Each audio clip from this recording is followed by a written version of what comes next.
Assalamualaikum warahmatullahi wabarakatuh. Kembali lagi bersama kita di channel Pangeran Cahaya.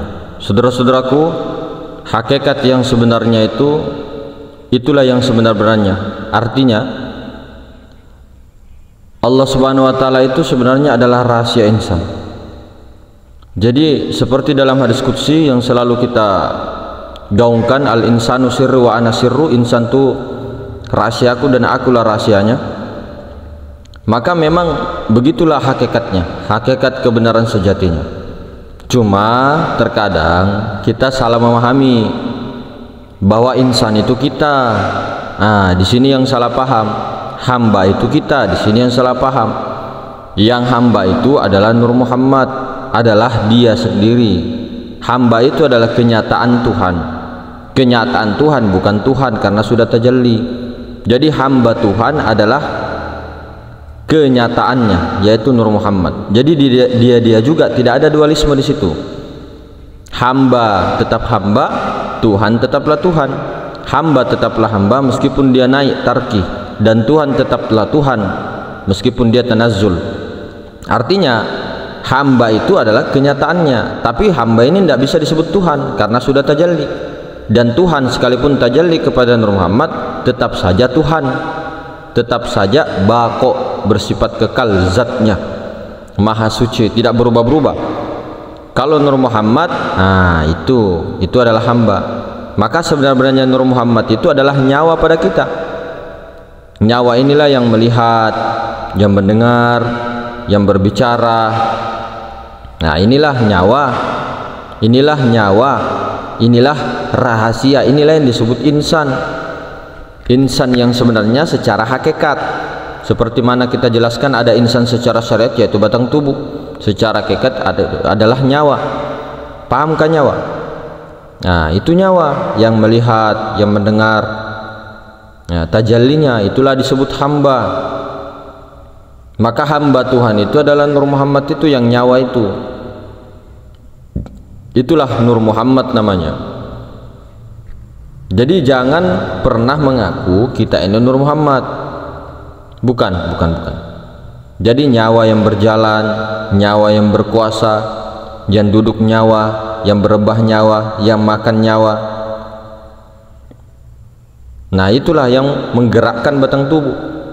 Itulah yang disebut Nur Muhammad. Akan tetapi nyawa ini masih laisa, maka dinampakkanlah bayangannya, wujudnya, mumkinul wujud, diadakannya batang tubuh itu, bayangan daripada nyawa. Kenyataannya zat itu ada pada Nur Muhammad, yaitu nyawa. Naik turun dia, keluar masuk, itulah nafas, itulah menjadi rahasia. Kemudian mesra dia, mesra pada batang tubuh. Maka memang insan itu memang rahasianya Allah, dan Allah itu rahasia insan. Nah, itu naik turun nafas itu, makanya itulah rahasia. Maka rahasia kita itu adalah turun naik nafas, turun naik nafas. Entah itu naikkah, turunkah, naikkah, turunkah. Inilah yang menjadi rahasia. Merasa enggak? Sadar enggak? Bisa enggak sadar nafas? Kalau bisa sadar nafas, nafas itulah yang dikatakan Muhammad, Ahmad batin, Rasulullah. Itulah hakikat sebenarnya daripada Nur Muhammad itu. Kalau Allah Ta'ala sudah tajalli menjadi Nur Muhammad, jangan dikatakan Tuhan Nur Muhammad itu, karena lain, namun tiada lain, tajalli. Tapi jangan juga mengatakan itu Tuhan, itu salah. Dalam kaidah salah. Makanya diam dalam paham, diam dalam penyaksian. Tidak ada lagi kata-kata di situ. Maka jangan pernah mengaku hamba Allah. Boleh kita mengatakan di dalam kaidah syariat kita ini hamba Allah, diberi makan oleh Allah, diberi air oleh Allah, diberi ini sama Allah. Tapi dalam kesadaran akunya Nur Muhammad itu. Nah, maka seperti yang konten-konten kita bilang kemarin, jangan tertahan di nyawa karena ini wilayah rasa. Jangan tertahan di Nur Muhammad. Ke dalam lagi, tembus ke maknawiyah, yaitu maha ruang. tembus ke hayun, karena nyawa ini adalah zat hayat, zat tapi hayat. Jadi zat yang disifati sudah tajalli, sudah berupa ruh. Tapi kalau zat yang hayun, maha suci, itu tiada rupa, tiada warna, tiada bau, tidak berubah-berubah, begitu aja terus. Maka zat Allah itu masuk kepada batang tubuh, menjadi nyawa, maka menjadilah hayat, hidup. Kalau yang di maha ruang ini, maka itu adalah hayyun. Jadi sebenarnya itu napas itu hanya satu, tapi dalam ketunggalan itu masuk ke batang tubuh, akhirnya kita bisa hidup, jadilah hidup, dihidupkan oleh Allah. Jadi kita ini bukan yang batang tubuh, bukan yang hati, bukan yang nyawa, apalagi yang rahasia, bukan. Kita ini adalah prasangka-prasangka, perasaan ego bahwa kita ini ada. Jadi sebenarnya cerita-cerita yang ada secara hakikatnya, mulai dari alam martabat ahadiyah sampai martabat insan, itu sebenarnya cerita Allah Ta'ala sendiri secara hakikat. Makanya kalau secara toriko, kita pernah ada di alam malakut, kita di alam kandungan, kita di alam martabat ini, martabat itu secara toriko aja, secara istilah. Tapi sebenarnya bukan itu. Waktu alam alastu pun bukan kita di situ. Waktu alam malakut itu bukan kita di situ. Waktu di alam kandungan pun bukan di situ. Itu cerita Allah Ta'ala sendiri, dikisahkan lagi di dunia ini ketika kita sudah menginjak usia yang sudah balik. Di situ sudah kesadaran kita muncul, kesadaran akunya Adam. Oh, ini rumahku, ini aku hidup, ini tanganku, ini kepalaku, ini rumahku, ini mamaku, ini bapakku. Nah, itulah kita, perasaan yang mengatakan kita ini ada. Nah, ini yang mau dinafikan dengan membanyakkan la ilaha illallah, nafi isbat, kalimat-kalimat nafi isbat seperti ini diperbanyak, selalu dibicarakan tentang tauhid, tentang pentingnya tauhid kepada Allah. Maka jangan sampai kita bersalahan dalam tauhid, dalam ketunggalan. Jadi memang dari martabat ahadiyah sampai martabat insan, 7 martabat itu tidak ada kita di situ. Prasangka kita aja. Jadi cerita-cerita dialog anak rahim, anak-anak lolo, cerita di alam malakut, cerita itu ceritanya Allah Ta'ala sendiri secara hakikatnya. Lalu kita diceritakan balik, oh ceritanya Nur Muhammad dengan Nur Allah, bercerita dialog di situ di anak bayi. Nah, itu cerita Allah Ta'ala sendiri. Jadi jangan salah paham kita. Itu secara hakikat loh ya, hakikat kebenarannya. Tapi memang secara syariat ya, secara istilah memang ya kita di alam malakut, kita begini. Padahal sebenarnya tidak. Secara hakikat tidak. Ini bagi yang mau percaya, tidak mau percaya silahkan aja. Karena memang kita ini tidak pernah ada dimaujudkan, barang sesuatu yang dimaujudkan itu tidak akan pernah ada. Kelihatannya ada tapi hanya bayangan, hanya sangka-sangka. Makanya la ilaha illallah, la itu kita, la itu kita. Tapi secara istilah ya, secara istilah, tapi secara hakikat la itu adalah makom maharuang, makom maharuang yaitu makomnya zat. Tapi secara istilah ini, secara syariat, kita itu tidak pernah ada. Kita itu daripada yang kosong. Makanya wujud sangka-sangka kita ditiadakan. Apanya yang ditiadakan? Bukan jasmaninya, bukan tubuhnya, bukan hatinya, bukan nyawanya, bukan rahasianya, tapi prasangka kita. Prasangka kita. Kemudian yang membicarakan tentang zat Allah jangan diserumpamakan. Zat Allah itu kekal, tidak bisa rusak, tidak berubah-berubah. Zat Allah itu ya suci, maha suci. Jangan dikatakan zat itu berubah-berubah, tidak akan berubah, tidak akan hancur. Zat Allah tidak sesuatu pun bersamanya, tidak ada yang menyerupainya. Zat Allah maha suci, yang sudah dijelaskan. Zat Allah itu maha suci. Makanya zat Allah itu yang hayun masuk dari ujung rambut, ubun sampai ujung kaki itu masuk, nasab kepada batang tubuh, Ruhul Kudusnya. Jadi batang tubuh manusia itu seperti balon. Tahu balon? Balon. Nah, bila dikasih masukkan napas kita zat tadi, maka balon yang kempes itu akan apa namanya? Akan ini berbulat ya. Jadi kempes tadi ditiupkan gas, nah, akan naik dia. Nah, masuk batang tubuh, nah itu bisa naik sampai ke langit ketujuh, sampai ke hadratullah. Kesadarannya bisa naik sampai ke sidratul muntaha, kesadarannya. Jadi jangan sampai kita mengira kita ini yang roh. Makanya yang dikatakan diri terdiri, diri terperi, diri sebenar-benarnya diri, itu bukan kita. Diri terdiri itu kita yang Adam itu, tapi diri terperi, diri sebenar-benarnya diri itu bukan kita. Bukan. Jadi Muhammad dengan Allah itu satu wujud tunggal, maha tunggal. Kita ini yang prasangka itulah yang mau dihilangkan. Jadi jangan sampai kita bersalah, jangan. Cuma di dalam pandangan syariat kita boleh mengatakan kita hamba Allah, kita sholat, kita berwudu, kita berniat, tapi keakuannya di sini, penyaksiannya di sini, memulangkannya ini loh, amanah ini loh, memulangkannya bagaimana? Memulangkan prasangka itu dari awal kita tidak pernah ada, dikembalikan kepada ketiadaan yang kosong, kita yang kosong.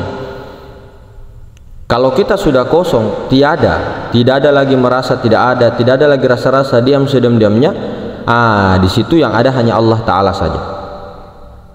Nur Muhammad pun Allah Ta'ala juga secara hakikat, tapi secara syariat, secara kaidah, Nur Muhammad itu bukan Allah, lain. Nur Muhammad itu tajallinya hamba Allah. Tapi secara hakikat Nur Muhammad ini sebenarnya bukan hamba Allah, karena dialah sebenarnya yang tajalli sendiri. Dialah Allah Ta'ala, itulah yang sendiri tajalli,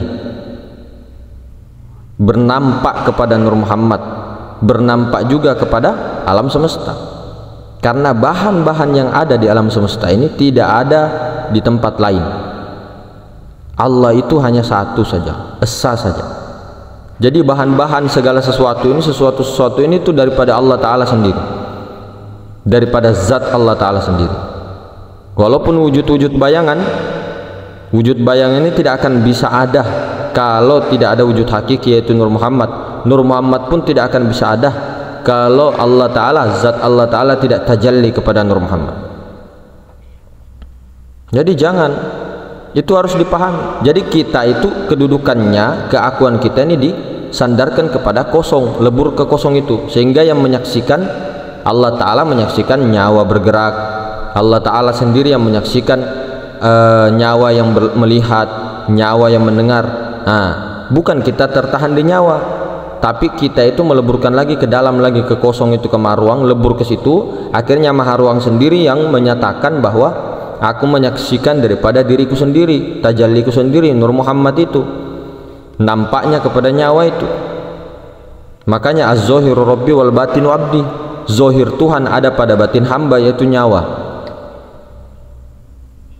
Makanya kita bahasa syaratnya hanya menyaksikan nyawa yang berjalan, nyawa yang makan, nyawa yang ini, nyawa yang itu, nyawa yang baring, nyawa yang ini dan itu. Makanya kita harus sadar diri, harus tahu, harus kenal asal mula kejadian dan awal-awal mula yang dijadikan Allah Ta'ala. Wajib tahu itu. Jangan sampai kita memuji-muji, sholawat kepada Nur Muhammad, sholawat kepada baginda Nabi SAW, tapi kita tidak kenal nyawa, tidak kenal Nur Muhammad itu sendiri. Kalau kita mau berjumpa dengan Nur Muhammad atau Nabi Muhammad SAW juga di akhirat, kita harus mengenal Nur Muhammad yang ada pada batang tubuh, yang ada pada dalam batang tubuh. Wajib untuk mengenal itu, untuk bertemu dengan Rasulullah SAW nanti ketika ajal putus, ketika batas kontrakan habis. Kalau di sini kita tidak kenal Nur Muhammad, maka di akhirat subhanallah, kita tidak perlu bilang, tidak perlu banyak-banyak. Jadi kenalin nyawa ini, dan jangan bertahan di nyawa, masuk lagi ke dalam, tembus ke maha ruang, lebur ke situ sehingga tidak ada, kita tidak ada. Ini bahasa aja, kita tidak ada. Betul-betul memang tidak ada, bahasa aja. Jangan merasa kita ini ada, jangan merasa pun sebenarnya ketiadaan ini rasa yang tidak berasa. Jadi tidak ada lagi merasa, tidak ada lagi yang tidak merasa, tidak merasa. Karena merasa tidak merasa itu rasa, rasa tidak merasa, merasa tidak merasa, merasa tidak ada hidup, merasa tidak ada, itu juga rasa, karena rasa yang tidak berasa. Jadi betul-betul diam di situ. Kalau sudah paham diam, uskut, diam. Kalau bahasa Inggrisnya itu shut up. Nah, shut up, diam. Bukan berarti kita diam-diam terus puasa bisu sampai seumur hidup, tidak begitu. Jadi tetap kita bicarakan tentang pentingnya Allah, tentang pentingnya tauhid. Yang penting jangan digoyang-goyangkan, geser-geserkan tauhid kita itu. Kalau sudah tertancap, sudah jelas, apalagi yang mau dipertanyakan tentang itu, tentang zat, sifat, asma dan afal. Kalau sudah tahu kedudukannya, jangan ditanya lagi, kecuali untuk mentahqiq. Oke. Tapi kalau sudah jelas terang, karena pikiran ini selalu mau bertawaf, selalu mau membutakan kita, karena ini adalah iblis yang nyata, makanya kita selalu ragu dengan apa yang kita betul-betul mau yakini. Nah, ini bahasa syariat ini, kita itu. Jadi memang ketika orang berbicara, pahami dulu dari sisi mana dia berbicara, dari sisi hakikatkah, dari sisi syariatkah. Jangan sampai orang berbicara tentang isi, kita komentari kulit, kita komentarnya kulit, sementara orang itu bercerita tentang isi durian, bukan kulit durian, tapi kita komentar kepada beliau, kepada mereka tentang kulit durian. Kan tidak nyambung jadinya. Jadi bahas isi, yang dikomentar kulit. Kecuali yang dibahas kulit, bahas kulit juga. Bahas kulit durian, ya bahas kulit durian lah. Jangan bahas kulit durian, kita bahas isi durian. Jadi sesuaikan dengan tempatnya. Tapi kulit dengan isi ini tidak bisa dipisah, bos. Kalau orang itu mau kulit saja, ya isinya mana? Untuk apa kan? Kalau isi saja tanpa kulit, bagaimana itu? Apakah bisa ada isi tanpa kulit? Sama juga dengan kita, saling membutuhkan. Diri zohir itu tidak mungkin penting kalau tidak ada isinya, yaitu diri batin. Diri batin pun tidak akan penting kalau tidak ada diri zohir. Jadi bukan kita diri zohir, bukan kita diri batin, itu Allah Ta'ala sendiri. Makanya orang-orang tua kita di kampung dulu kan, waktu kita SMP SMA itu apa, sebelum mau tidur ngomongnya, nak, jadikan itu tubuhmu Muhammad, jadikan batinmu itu Allah. Bukan berarti Allah itu ruh, tidak. Jadi kita itu disuruh oleh orang tua kita, leluhur kita, petuah kita ngomong begini, bukan untuk mengatakan bahwa ruh itu adalah Allah, tidak. Maksudnya begini loh, jasmani rohani itu bukan lagi dipandang jasmani rohani, tapi diri zohir itu sebagai Nur Muhammad, diri batin Allah.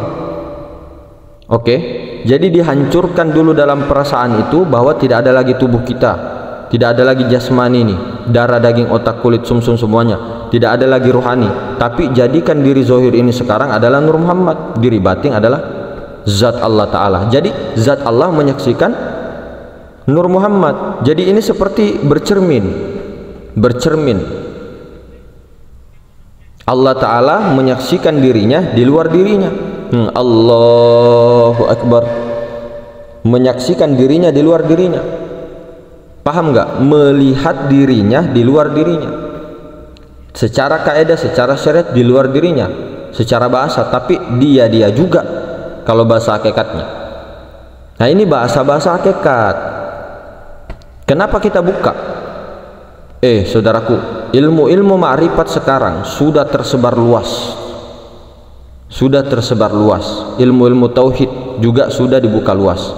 Ini kesempatan kita Bagaimana kalau kita hanya diam saja, ulama-ulama tauhid diam saja, ulama-ulama makrifat diam saja, sementara ada pasukan-pasukan dajjal yang bergerak mengatasnamakan makrifat, tapi itu bukan makrifat nur, tapi makrifat nar, makrifat syaitan, makrifat iblis.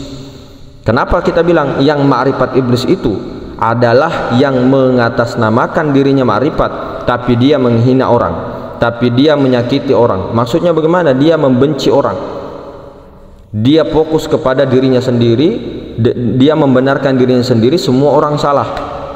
Nah, itu ketahuan sudah. Kemudian adabnya kepada leluhur, orang tuanya, adabnya kepada kakeknya, adabnya kepada baginda Nabi terutama, dan para sahabat dan lainnya, dan semua itu tidak ada. Ini orang ciri-cirinya itu. Jadi dia itu mengatasnamakan ilmu makrifat, ilmu ketuhanan, tapi dia sendiri tidak tunggal dalam kesadarannya. Dia masih ada benci orang, dia masih ada merasa paling benar, dia masih ada merasa ini itu. Jadi dengan adanya itu, terutama kita ya, ini pakaian saya ya, pakaian saya sendiri pribadi, saya tidak mengajak-ngajak orang, saya pribadi akidahnya Asy'ari, akidah saya Asy'ariyah, secara syariat loh ya, secara tauhid loh, saya sebut Asy'ari, akidah saya. Secara ilmu tasawuf ikut kepada ulama-ulama yang sudah disepakati. Kemudian secara mazhab saya mazhab Syafi'i, mazhab Imam Syafi'i. Secara thariqah saya Naqsabandi Khalidiyah, sama jalur Nur Muhammad. Jadi saya begitu kalau saya pribadi. Kalau orang ikut mau tidak ikut saya tidak salahkan, silahkan, lakum dinukum waliyadi. Jadi mungkin begitu saudara-saudaraku, lebih dan kurangnya dimaafkan. Assalamualaikum warahmatullahi wabarakatuh.